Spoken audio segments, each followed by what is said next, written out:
আরেকটা সম্পূরক প্রশ্ন, গাজীপুর 4 থেকে নির্বাচিত মাননীয় সংসদ সদস্য জনাব সালাউদ্দিন আহমেদ। আসসালামু আলাইকুম। ধন্যবাদ মাননীয় স্পিকার। আমার নাম সালাউদ্দিন আইয়ুবী।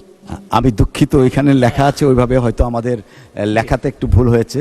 সালাউদ্দিন আমি সৌভাগ্যবান, সম্মানিত স্বরাষ্ট্রমন্ত্রীর নামে উচ্চারণে আমার মাধ্যমে হয়েছে।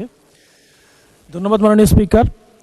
আমি মাননীয় মন্ত্রী, যুব ক্রীড়ামন্ত্রীর কাছে জানতে চাই, গাজীপুর 4 কাপাসিয়া এলাকায় একটি মিনি স্টেডিয়াম রয়েছেন, এই মিনি স্টেডিয়ামটি সম্পূর্ণ অচল অবস্থায় রয়েছে, এটি চালু করার কোনো পরিকল্পনা রয়েছে কিনা? একই সাথে গাজীপুর জেলা স্টেডিয়ামটি এখন শুধুমাত্র ফুটবলের জন্য ব্যবহৃত হচ্ছে, এটা সকল খেলার জন্য মুক্ত করা হবে কিনা?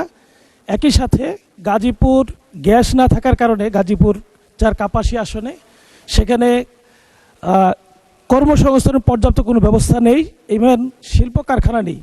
শিল্প কারখানা না থাকার কারণে কর্মসংস্থানের উপযোগী বিশেষ প্রশিক্ষণ ব্যবস্থা করা হবে কিনা?